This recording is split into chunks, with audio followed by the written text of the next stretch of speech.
Hi, I'm Steve Barsh from Dreamit Ventures in Philadelphia. Welcome to our live stream. We'll start in a moment on the 5 big mistakes startups make when pitching VCs. Just to give you a preview, by the way, I'm going to talk for about 15 minutes. We're going to follow that by 30 minutes of Q&A. And as we're doing that, what I'd really appreciate is in the comment stream below, add your comments, add your questions to the stream. Let us know what your questions are, and then I'm going to take them in bulk at the end, so we'll do 30 minutes of Q&A, but that way I can kind of get through the material.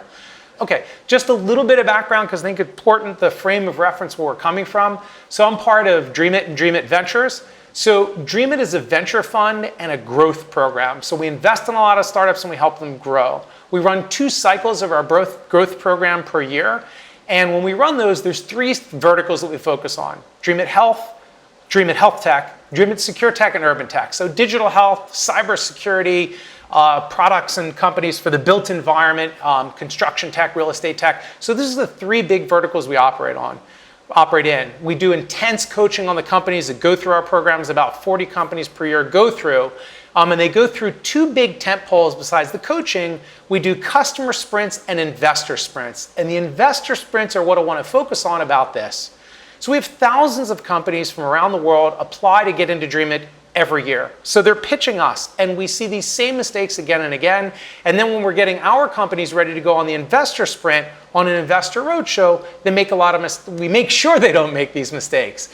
But let me tell you, these are the 5 big mistakes I wanted to cover for 15 or 20 minutes. Again, as I'm going through this material, put your questions in the comments below, and we're going to take them in bulk, and we'll run a whole Q&A session. So the 5 big mistakes we see when people are pitching us or when they're getting ready to pitch other VCs are they don't use a use case when talking to a VC, and I'm going to walk through that. Total addressable market, they get completely wrong. So that was completely twice because they get it so wrong. So hit upon that. Go-to-market strategy, they don't even know how to define it clearly. We're going to talk about this. So I'm not just going to say what the mistakes are. I'm going to talk about how to address them and how to fix them. Competitive positioning, they put up a competition slide. It's usually pretty poor. I'd say 80% of the time, it's very poor. When people are pitching us, I'm going to tell you the common mistakes and how to fix them. And when they talk about how much they're going to raise, they make a lot of mistakes. So these are the 5 big mistakes we're going to hit upon. Let's dive in. So the first big mistake we see people make is all around when they're working on the use case, right? So they don't use a use case. So many of you that are running tech type companies are very familiar with the use case, and I highly encourage you when you're talking to investors to use a use case. And here's the reason why.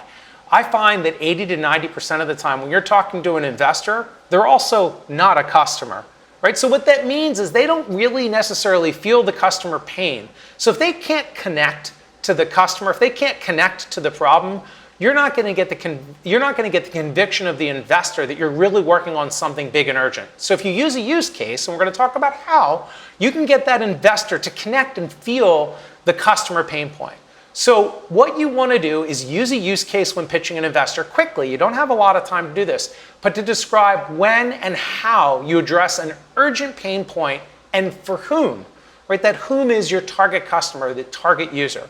So you really want to go through that. Again, make sure when and how you're talking to the investor very early on in your deck, and you're saying, look, this is what my problem is. This is the problem that we solve. These are the customers we target. Let me walk you through a use case of how it's done. So it's a lot like a day in the life. Let me give you an idea of how a user uses our product. A very important way to put this is, where before physicians or where before chief information security officers used to have to do this, now because they're using our product, they're able to do that. So you can do a where before and now setup in the use case. It's very, very powerful. So it says how your application, your software solves a particular problem. You can use this use case as either a voiceover or a demo. You can just verbally walk them through. If you're showing a product, as your demo, think about a use case demo. Don't just take them through a product demo and click, click, click. Use it like a use case. So you could do something like, hey, look, we have a product that physicians use in the ER. So let me take you through the product, but let me give you the application. Right? A nurse wheels the patient into the ER. Immediately, the doctor pulls out our software running on an iPad. They immediately start using it because where before a doctor couldn't have that statistical information, that medical information on their fingertips, now they have it in their fingertips. So the doctor starts using the application. The nurse is opening the gown on the patient, whatever it may be. But you're trying to use a voiceover use case in a demo, not just going feature by feature in the product. The last thing I want you to think about when you use a use case in this situation with an investor is you could almost think like actors in a play. I'm talking about nurses and doctors, or maybe if I'm an urban tech company, I'm talking about the project manager, the construction manager, the architect, the engineer. Think about using those terms. Don't use pronouns, not he does this, she does that, they do this. Think of actors in a play as part of your use case in describing it. Again, the big mistake we see people use when doing the use case is they don't use it when an investor pitch. You can do it in a minute or two and make sure you get the connection between the investor and the pain point that you're solving for a particular customer. That's the first use case. Again, as we go through this, if you have questions, comments, you want me to address things, just drop it in the comments below. I'll pick them all up at the end and we'll go through it. The next big mistake, number 2 of 5, right, is total addressable market. We find most companies get their TAM, their total addressable market, wrong. So let me address this. The first thing is, when you're doing your total addressable market, you've got to do it bottoms up, not top down. I'd say 50% of the time we see somebody do a TAM and they say, if you look, the market's huge. It's a $300 billion market. And if we just get 1% of that, it's $3 billion for us. No. You can't do that. You can't come top down. You can't say, if we just get 1%, that's nice. And that's your competitors and what they're doing. So you've got to do your total addressable market calculation. You have to do it bottom up. You cannot do it top down. That's the first issue. Next thing is I want you to think about, and this is the same idea, it needs to be your market size, not your competitors. I don't care how many cars Toyota or GM or Ford is selling. I want to understand, don't tell me the size of your competitors. I need you to we need you to talk about your size, the size of your market. The other big mistake we see some people make, it's about 10 or 20% of the time, when they get to the total addressable market side, they talk about the size of the problem. The opioid epidemic in the United States today is a $300 billion problem or a $30 billion problem. I don't know that number. Well, that's the size of the problem, not the size of the total addressable market. So again, it's going to be the size of your market, which we're going to get to next, right? It's the number of customers times the price. That's going to be your total addressable market. Very, very simple. Number of customers times the price you're charging. So it's not the size of the problem, it's the amount of revenue you're going to generate from that. Now, another mistake that we see that's very important when you're pitching early stage, so this is really focused on seed, Series A type pitches. Again, when people are pitching us or out pitching a venture capitalist, a VC firm, is the number of customers and the price isn't vetted. So make sure if you have evidence, if you vetted like the number of hospitals in Australia, the number of hospitals in South America, the number of hospitals in the United States, is it all hospitals? Has that number been vetted? Is your target customer number been vetted? And the price, is the price made up? If you say things like, well, if we could just get $500,000 per year per hospital, well, that's a nice if. What if it was only $50,000? It has a huge impact. So you need to make sure when doing your TAM calculation, you've vetted the number of customers and vetted the pricing. The last mistake, and something we like to see, is a footnote on the slide where you show your work. Right? This is like when you took a high school math class, or maybe even college, but particularly high school, and the math teacher would take points off if you don't show your work. When you're doing TAM, show your work, right? Put the numbers on there. Say the number of customers, show the price, show how you got to your total addressable market. So that's it. Most importantly, I want you to do that bottoms-up calculation, not the top-down. If you want more detail, we record a series. It's on YouTube, by the way. There's a screenshot of here, how to not screw up your TAM. If you just check out the Dreamit Dose, it's part of the Dreamit channel on YouTube. We call it the Dreamit Dose series. It's 5 minutes that just goes deep and hard on this topic in a little bit more detail if you find it of interest. So that's the second big mistake. Again, if you're just tuning in, by the way, we have about 70 people now on the channel with us. Thanks for joining us. We have people from Europe, South America, Australia, the United States, Canada. Thanks everybody for joining us. As we're going through this material again on the 5 big mistakes startups make when pitching VCs, I'm going to go for 15 to 20 minutes. Please queue up your questions in the comment section below, and we'll address them during the Q&A, and we'll stay on and go through all of that. Again, thanks for tuning in. Okay, next big mistake. We hit 2 of the big ones, right? Their TAM is wrong. They're not using a use case. What's the big third mistake that we see when pitching VCs? Go-to-market strategy. Now, this is going to be a Dreamit Dose that's actually coming out probably in August, later in this month if we have time to finish getting through it, but it's on go-to-market strategy. So a lot of times we'll ask a startup, hey, what's your go-to-market strategy? And they'll say, well, I'm doing direct sales. No, that's your sales strategy, not your go-to-market strategy. So it's really important you understand how to define your go-to-market strategy, particularly if you're moving towards Series A and you're saying to an investor, we want to get more growth capital and really start putting more gasoline into the engine. You really have to clearly talk about what is that go-to-market strategy. So what we want to understand when you're pitching Dreamit, we want to see you do when you're pitching VCs, is what are the early target markets you're going after and why? And that why is in bold because it's really, really important. So what are the early target markets? Because we see a lot of times startups kind of wander around and go after all kinds of different markets, but there's no rhyme or reason. There's no targeting criteria. So we want you to think about for your go-to-market strategy when you're talking to an investor, what's the vetted and prioritized litmus test for those criteria of what you're going after? Let me give you an example. I'm a secure tech company, so we do a lot of secure tech, right? We do a lot of cybersecurity companies. Cool. What's your targeting criteria? What's your go-to-market strategy? Is your go-to-market strategy for those early target customers, are you looking for Fortune 500 companies in the United States? Are you doing something in Australia? Are you looking for SMBs, small to medium-sized businesses? And why? Like, for instance, maybe your criteria, maybe the product that you're building is great for SMBs, small to medium-sized businesses, because it's really focused on delivering cybersecurity infrastructure when there is no CISO in place. There is no Chief Information Security Officer. There's no VP of Security. There's really just a VP of IT, and they need the power. So is your go-to-market strategy, that's your target customer? Is that the priority? Is that your litmus test? What I want you to think about, why we use the term at Dreamit, litmus test a lot, is, blue turns red in acid. They're a great early customer for you if they exhibit what criteria? Okay? And are those criteria vetted, and are you prioritized? The last thing in go-to-market strategy I like to think about, I love to go fishing. And I want you to think about, you're fishing, right? You're fishing for customers, and you want to fish for where the fish are, and what type of fish are you going after? Right? Are you going 100 miles offshore off the New Jersey coast? I live in Philadelphia, right? So you can go tuna fishing 100 miles offshore, or marlin fishing. It's 100 miles offshore. You gas up your boat, you go out on the water for 20 hours. But it's like a startup that gasses up their boat, they get 18 months of funding, and they're tuna fishing. They're trying to take down big logos of big corporations because they're very unfocused on what they're trying to do. And I want you to think about, as a startup, are you trophy hunting? Are you trying to put a logo wall into your deck to show all these big fancy logos? Or are you trying to eat? So I just want you to think, what type of fish are you going after and why? Are you trying to catch big game fish, or are you going to try to stay back in the bay, catch smaller fish, throw them in the boat and be able to eat?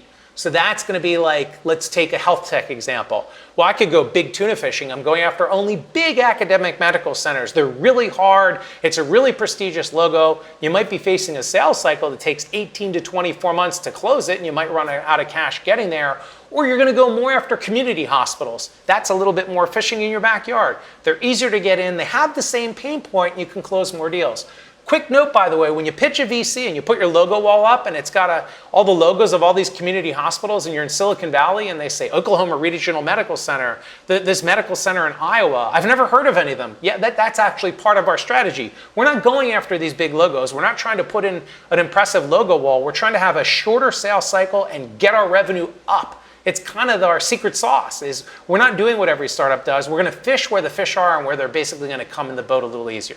So that mistake number 3, go-to-market strategy. What is it? What's the early targeting criteria? And then what are other channels? There could be partnerships you're talking about as well. All right, we're doing pretty well on time. Let's talk about mistake number 4 out of 5, competitive positioning. Thank you, around 80 people on the stream. If you have questions as we go through, put them in the comments, and we're going to start pulling your questions out. So the 4th mistake that we see is around competitive positioning. So we see the competition slide. Again, thousands of startups pitch Dreamit every year. We have about 40 of our startups that make it through the program, that go through, that we're eventually, hopefully going to invest in. They're going out on a bi-coastal investor roadshow, and we make sure that this is very well refined around how they talk to the competition. So let me tell you the first big mistake we see people make, and I beg you, please don't do it. Don't put a magic quadrant slide up. Right? You put that up at Dreamit, and we all just kind of like groan, like, oh my God, not a magic quadrant. Look, it's no ding on Gartner Group, but if you can only differentiate on 2 attributes, bigger, faster, cheaper, less expensive, those are the attributes, and of course you're going to be in the upper right-hand corner, That's like a weakness. You can only differentiate on those two things. We don't think it's very descriptive. We think it sucks and it's crossed out, right? No magic quadrants, you're not allowed to do them. Okay, the next thing I want you to think about when you're putting your competition slide together, and as an investor, when we're looking, we love to spend a lot of time on competition. We really want to understand how you differentiate in the marketplace. So we want you to put in, going down on that slide, and by the way, there's a whole Dreamit dose on this, how to create a killer competition slide. You can find it on YouTube. If you look up under Dreamit Ventures, we have a whole series, a playlist called Dreamit Dose. But the next thing I want you to think about is listing what are your benefits. So we see most startups make a mistake when talking about the competition, and they list all of the features, right? So the features are, number of CPU cycles, more efficient on space, works for doctors, works in the ER, construction managers can use it, CISOs can integrate with their SIM, whatever it may be. Those are all features. We want to know what the benefits are. So don't try not to describe things as features, but what's the benefit? Okay? Next thing is list those, for God's sakes. List the benefits in compelling order. I want to see the benefit up top as you list all of them. What's the most critical thing that your customers care about the most? What gets them the most excited? What's the tipping point of why they're going to buy? We see that list of benefits, they're like in a random order, and it's ridiculous. Put them in a prioritized order. Particularly the first three we're going to talk about are the most important. So benefits in the compelling order.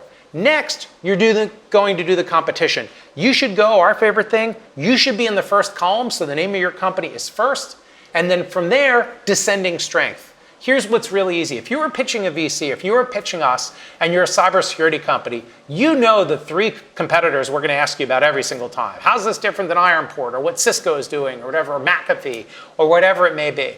You know that's coming. You know the three that we're going to ask you, so put those first. Right? So those competitors should be in priority order, in order of strength of competition, or what's a customer going to ask you for. The reason why that's so important is I find we find the first three benefits, the most compelling benefits and the most important competitors are where you're going to spend the majority of your time talking about this. The other thing, by the way, if you have something and your competitor doesn't, just put a check mark for you, leave the X's out, it just clutters up the slide. If you put this competition slide together cleanly, it drives great conversation. It makes the differentiation so crystal clear. So please make sure to do a great job on your competition slide. Check out the Dreamit Dose if you want to find a little bit more detail. Again, just subscribe to our YouTube channel. You get notified of that. All right. We'll go to our last mistake to talk about, then we're going to open it up for questions. Remember, put your questions in the comments section, and we'll do 30 minutes of Q&A. Okay, so last mistake is around raising.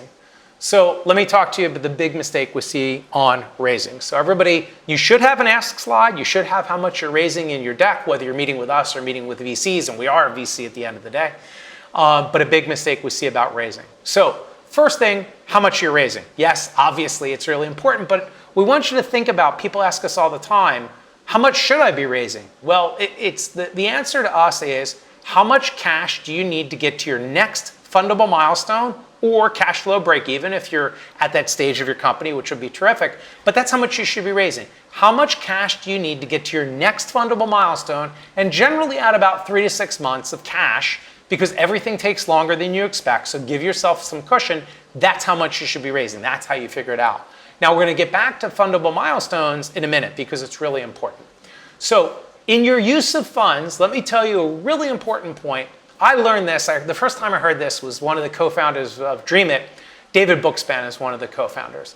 And he has a great line. Time is not a fundable milestone. That's really important. So if you put up on your slide, we're raising $2.5 million because it buys us 18 months. I don't give a shit how much time it buys you. None of us care. No investor is going to care. This isn't about buying you time. This is about buying goals. This is about buying demonstrable goals and achievements. So it's really, really important. So time is not a fundable milestone. You can put it on towards the bottom of the slide. Oh, by the way, we think it'll take us about 18 to 20 months to consume the cash, but don't put time as your first thing. It's like a giveaway because it doesn't matter how much time it buys you.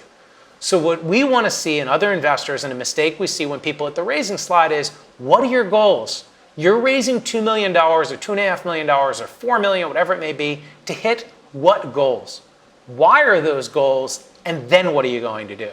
So for instance, a really big important goal we find most startups should be talking about is, let's say you're coming out of a seed stage, you're moving to Series A, and you're any one of our verticals, you're a health tech company, urban tech, secure tech company, and you say, look, what we're doing is we're raising $2.5 million because we feel with $2.5 million, it's going to get us to a $1 to $2 million ARR, annual recurring revenue, and we feel when we're in that $1 to $2 million ARR range, that gets us in solid Series A territory. So that's how much we're raising. That's why we're raising that amount, and that's the goal of what we wanted to get to. Now, if you heard me go through all of that, one thing I want to point out is realize I was selling benefits when I talked about that, not features. So what do I mean about that when I'm raising? We see, think about your own deck, we see a lot of startups, when they put up the raising number and how much they're raising, they'll put on there, well, we're raising $2.5 million. Why?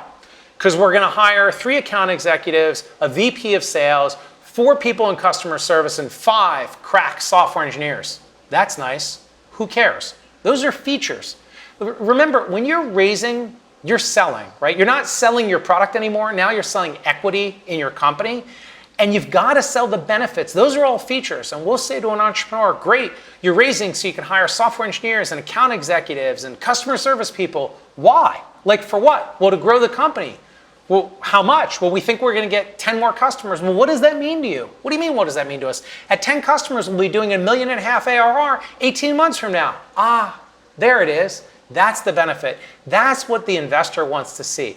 They want to see you they want to see you hitting certain goals, hitting milestones, and what's most interesting to them, the traction they want to see is around revenue. So that is the benefit. The revenue is the benefit. The traction is the benefit. Features are along the way, or who you're hiring, what you do, modules you're building, those are all features. So you can start with the benefit, back down to the feature in the raise slide. And if you want at the end, you can say, by the way, this will last us 18 to 20 months. But that's how you do a raise slide. Don't make the mistake of, remember, time is not a fundable milestone. Alrighty, so what are the 5 big mistakes? Again, thank you for joining us. 85 people on. We're going to get ready to get started in the Q&A, so we'll bring up the curation. So what are the 5 big mistakes we talked about? Number 1, people not using a use case to connect the investor to the customer. Number 2, total addressable market, getting it completely wrong. So we gave you some good advice, I hope, that helps you fix that. What's your go-to-market strategy? How do you think about that? Remember about fishing and prioritize litmus test of what are the customers going after early that are going to buy early on. How do you think about competitive positioning? No magic quadrants. And thinking about raising and that time's not a fundable milestone. So those are the 5 big mistakes that we've talked about. Just a quick reminder before we get there. A lot of this material is covered on the Dreamit Dose. Feel free, follow us on YouTube, subscribe to our YouTube channel. Lots of great content there. If you get a chance, it's really pragmatic, and we look to release a piece about every 2 weeks, and we have a lot more content coming from other people at Dreamit as well across all of our verticals this fall, so make sure to subscribe. As I come to the end of this and right before we open up in questions, remember Dreamit Ventures, we're a venture fund. We run a growth program. We do 2 cycles per year, 3 verticals that we focus on. Dreamit Health Tech, which is digital health and med tech. Dreamit Secure Tech, which is largely cybersecurity, physical security, anti-fraud, that type of thing. Dreamit Urban Tech, which is things like prop tech, real estate tech, construction tech are our 3 big verticals. Intensive coaching, lots of customer sprints and investor sprints. We spend a couple weeks with getting you in front of a couple dozen customers in multiple cities in the United States. Investor sprints is a bi-coastal investor roadshow. We beat the heck out of startups and their models and their business to get them ready for that. It's a great process, and we do that twice a year. On that note, applications for our next cycle are closing. We closed them once. We open it back up for a week to let a couple more people. They closed August 11th. If you have a chance, go to apply.dreamit.com. We'd love to hear from you, learn more about what you're doing. If you missed earlier parts of this video, by the way, it is going to be available. We'll curate it. Give us about a day or so to process it, and the full video will be available on our YouTube channel. Again, please go ahead and subscribe to our YouTube channel. Lots of great content coming there. That's about us. So now we're going to open up for Q&A. I ran over by about 3 or 4 minutes. Sorry about that. Said I'd keep it to about 20 minutes, a little bit over. So let's talk through these 5 big mistakes. I'm going to look at the questions that came up. Thanks. I see more people signed in. Let's see. Albert, welcome from Germany. Diana from Colombia, hi. Dirk from Berlin, welcome. Hi, Victor. Sean, thank you. I'm glad you liked it. And AJ, again, as you list and you're here, if you haven't already, please let us know where you're from. It'd be great to get an idea of where people are from in the world. So let's start going through it. Okay, so here was a question on TAM. Should we focus on the price we are currently charging or the price that we think we can charge long term? Well, I think there's two ways of thinking about that. You could list your TAM today and what you think your TAM is going to be in the future. I think that would be a healthy conversation to have with an investor. And then I think one of the things you need to convince us or any other investor is, how are you going to achieve that new TAM coming up? So this is what you think you're going to be able to charge. What evidence do you have? Have you talked to 10 or 12 more customers about your new price and you think you're going to achieve that? And you say, look, we have prices that we gave some sweetheart deals to our early customers. We've talked to another number of customers now, 10 customers. We've moved them to our new pricing. So could you do something like that? So you could express your TAM for your current TAM based on current price and future. Great question. Thank you for it. Okay, next up, question. Which are the key drivers for a pre-revenue startup to justify its valuation when pitching an investor? Thank you for asking that. I think I know who asked that. I can't remember your name, but you asked that in the comments section earlier on. Look, let me give you some advice. What we see, and I think if I remember, it's the company from Colombia. What we see in the United States is, in a sense, valuation on early stage, kind of seed and Series A, is pegged to a ratio. What's that ratio? And this is at least what we see at Dreamit. What that ratio is, if you tell me how much you're raising, I'll tell you what your valuation is. Because basically a company, so it's not a reverse engineer, it's just very formulaic.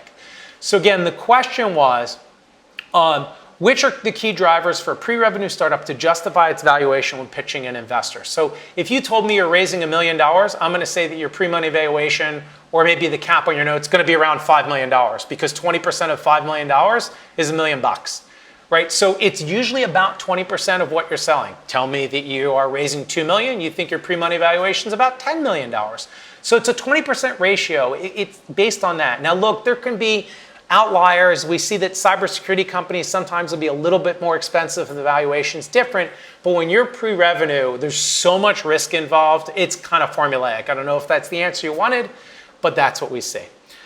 Okay, so let's see, next question. Will you guys be making a Dreamit dose on important KPIs to highlight in a pitch? You know what? We will now. It's a great question. What are the key performance indicators or KPIs? Thanks for the suggestion. We'll make sure to record one. I'm sure somebody can track back to where that question came from, so we'll give you a shout out when we do that Dreamit dose. I had a meeting with a Dreamit startup today. We were talking about this. Vanity metrics versus what are the metrics that are really important that investors care about that you should be managing your business. Thank you for the idea. We'll make sure to record a Dreamit dose.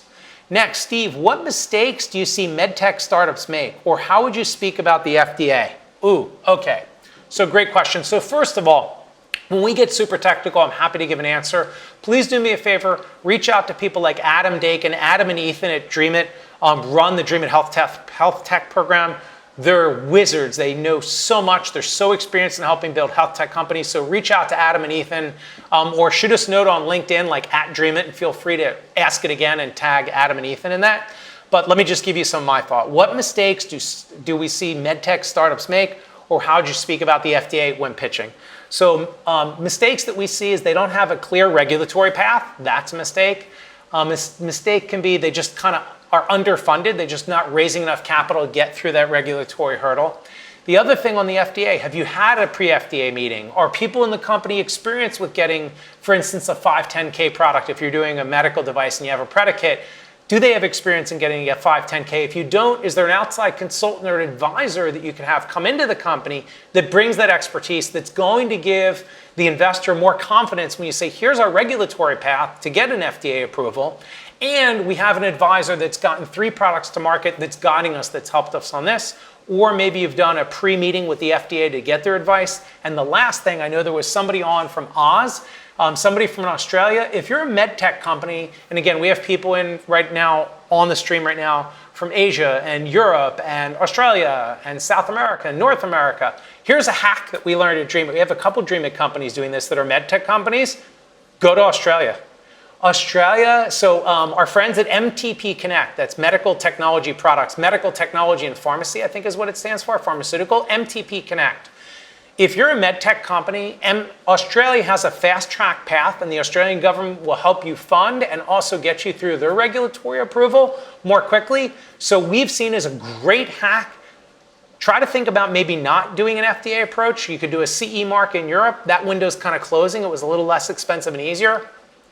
Australia is a much easier market. You can get funding. KOLs there, key opinion leaders, love to help on med tech companies. That's a great hack. And then you come into your deck and you're pitching an investor saying, look, we didn't start with the FDA. We went to Australia because what we wanted to do is we wanted to get a product, we wanted to get it approved, and we wanted to start generating revenue. So we went to Australia and we did that first. Now we're taking the data from that and rolling it into our FDA approval. Great hack. You're going to be clever on more than one axis, which is another Dreamit dose that we have.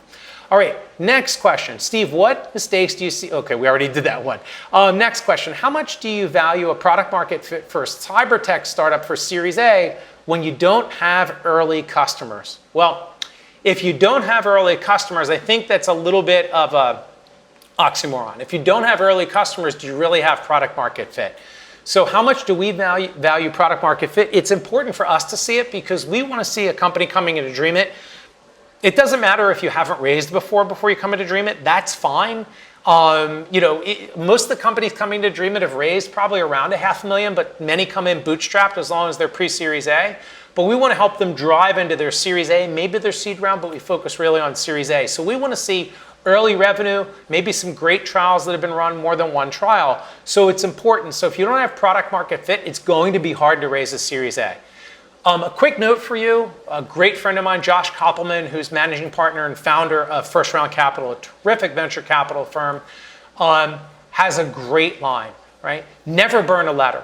So if you're talking about a Series A, you don't have product market fit, you don't have customers, if you haven't raised your seed round yet, call it a seed round. Don't call it a Series A. Never use a letter unless you have to because it changes the optics. So you're going to have revenue to really generate a Series A.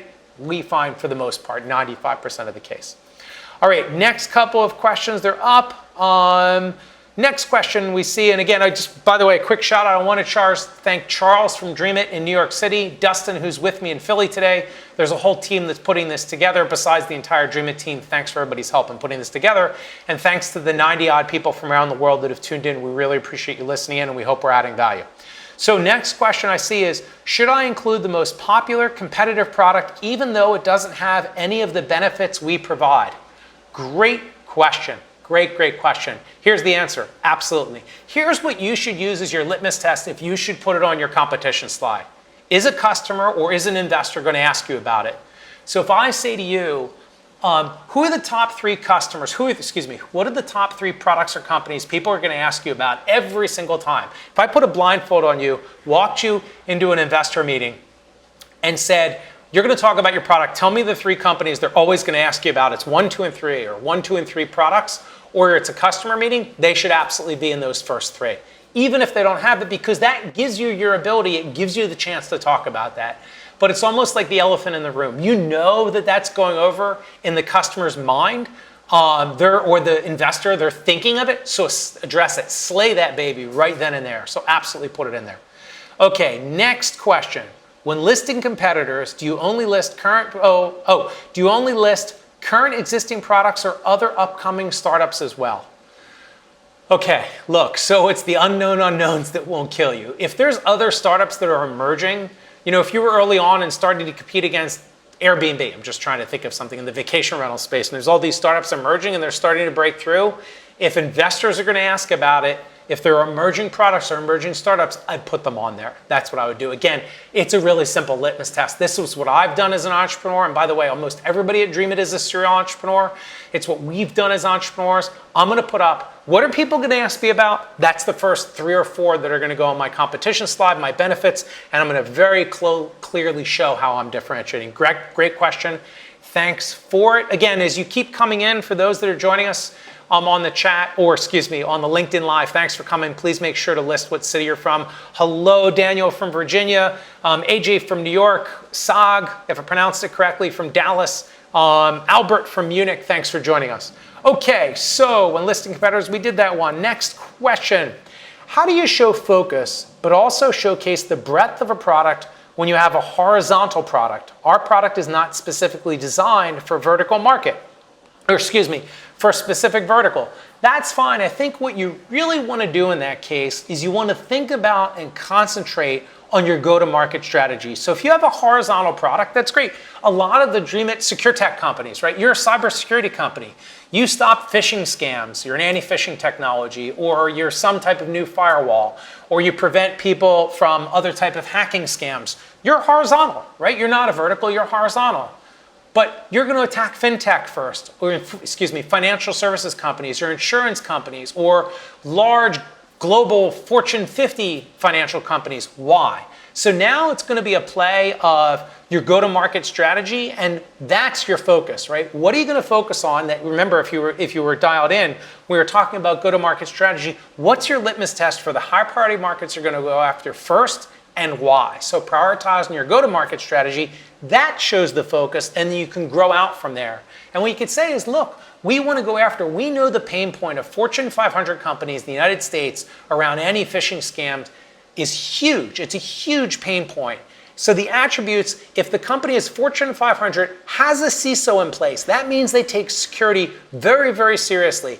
And their financial services, why? Because they're regulated, or their insurance, or their healthcare. Those regulated industries, so the criteria, Fortune 500, regulated industries, has a CISO. That's our targeting criteria for a go-to-market strategy. That shows focus. You say something like that, I'll tell you, you will be the top 10% of startups, because we find most startups are very unfocused. By the way, they wander around in the ocean looking for a fish, 18 months later, run out of gas, and that's the end of the startup, so don't do that. Okay, any more questions? Let me go down. We're just looking for curated questions. How are we doing on time? We have about 5 more minutes. By the way, if there's a question you want to ask about Dreamit, again, upcoming applications close August 11th, trying to remember. You can find it at apply.dreamit.com or go to dreamit.com. You'll see a link to the application. So that's all good. Let's see if there's any other. Got it. When listing competitors, have it. How do you show the focus? How do you show the focus of breadth? Got it. Boston. Hey, Arvind from Boston, welcome. Greg from Brooklyn, and currently in San Francisco for a few days. Enjoy it. Wow, you're doing both coasts, both great cities. Hey, Ron from San Diego, thanks for joining us. Daniel Turner, our competition slide lists competing techniques for connectivity, not any companies. Is that okay? Absolutely. Thanks for the question, Daniel. It's fine to list that. Again, if that's it, what is the litmus test? Really simple. If I put a blindfold on you and said you walked into a customer meeting, what's the 3 things they're going to say, how are you different than? Or an investor says, how are you different than? That's your litmus test. That's how to include it. John, you're welcome. It's our pleasure to share. Thanks for the shout out. AJ, let me ask your question and answer your question. How important are including financial projections for pre-revenue companies? What's the best way to project revenue for pre-revenue companies? It's a great question. I think you need to show them at a high level, 3 years financials, but generally the assumptions are so enormous when you're pre-revenue and early stage, it's not taken that seriously. However, people like Dreamit, other investors, they're gonna wanna see it because they wanna see the thinking. They know it's wrong, they know it's not exactly right, but they wanna see how you're thinking about the problem space. They wanna see how you're thinking about different targeting, different customer segments and your pricing. So it's kind of important. Of course, you're going to show a hockey stick. Of course, it's up and to the right. The big question you're going to have to address is, how are you going to get there? How many salespeople? How's marketing going to work? Have you vetted have you vetted and tested the pricing? So one thing I want you to think about when you're doing that and going through and showing your financial projections is try to think about what are the 1 or 2 key assumptions in those projections that if you're wrong, you're dead. How do you de-risk those? We have a whole Dreamit dose on de-risking. How do you de-risk those 1 or 2 critical assumptions so when you show your financial projections, show data and evidence of how you're going to achieve that? Okay, so let me just see what else. Okay, I'm just kind of picking off a combination of things that we're curating and looking in the channel. Max, you're welcome. Thanks for the shout out. I'm glad you're enjoying it. Can you please do a primer dose video for digital health use cases? We will try to get to that. I'm going to ask Adam Adam Dakin runs Dreamit Health Tech. It's perfect because he's going to be recording stuff on health tech. So look, and by the way, he's the king of use cases. I learn use cases from Adam, not from me. He always talks about, so Aunt Mary wheels into a hospital. That's how he'll do it. So it's great. Our European Belgium, Sylvia, our European Belgium startups welcome.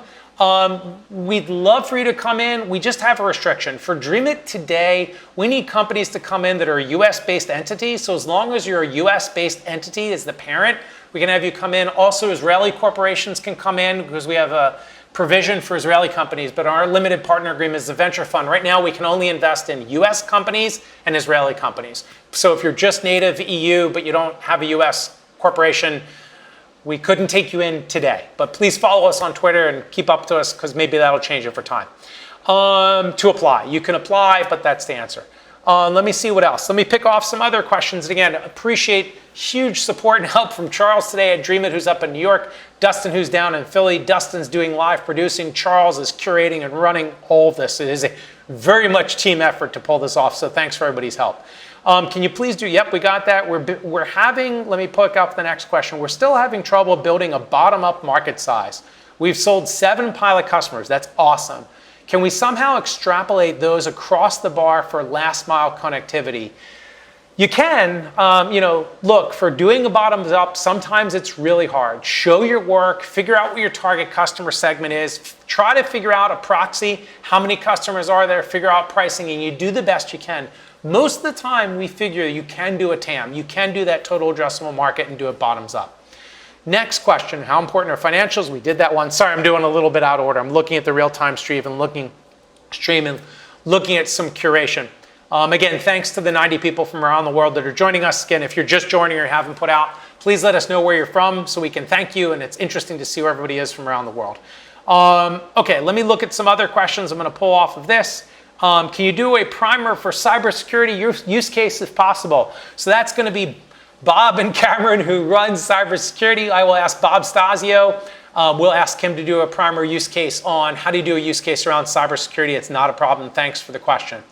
Okay, Dean, let me look down here. I'll pick a couple other. Dean is asked, it's a long question. Let me look.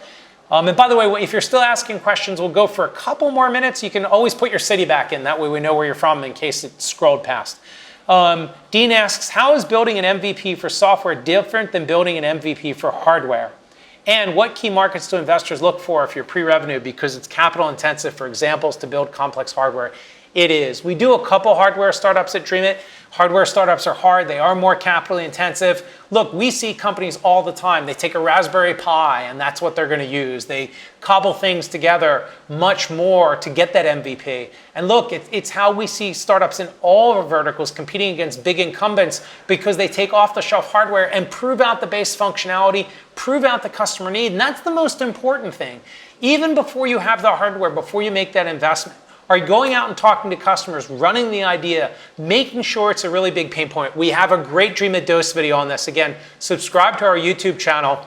We have a great Dreamit Dose on this where we talk about how to go talk to customers. The most important thing, by the way, when you're talking to customers is when you meet with them and you're really early, you just have to tell them one rule that you have. You can't hurt my feelings. Right? When you talk to that customer, say, I'm going to run something past you, and if you think what I'm doing is wrong, you're doing me a favor, slap me in the face, punch me in the face. I don't need pats on the back. Yay, startups. Yay, Shark Tank. I love startups. You go. You want that punch in the face. So you're working on a hardware startup. Have you verified it's a really big pain point? Have you verified that the solution would be compelling? Now, could you build an MVP of that hardware around that set? Could you use off-the-shelf components before you start spending money on building it all out? Great, we'll look for Bob's input. Zag from Dallas, thanks again. Dan from Virginia, one more? Sure, we'll pick up one more that's in the stream at the bottom. And then I think we're gonna wrap things up in a minute. Just a reminder, if you have subscribed to our YouTube channel, we're gonna curate all of this. We're gonna post it as a YouTube video. I'm sure it'll link on LinkedIn, but it'll be over on YouTube if you want to watch the whole thing from the start or share it with other people. We greatly appreciate your shares, and just please tag out Dreamit when you share it on either YouTube or LinkedIn or Facebook. Okay, Dan from Virginia, one more. Here we go. What slide do we tie the use case to the customer, on the problem slide or the solution side? Can you give me an example? Sure. One of our favorite things to start off, put your cover slide up, put up the problem. What's the big problem that you're solving?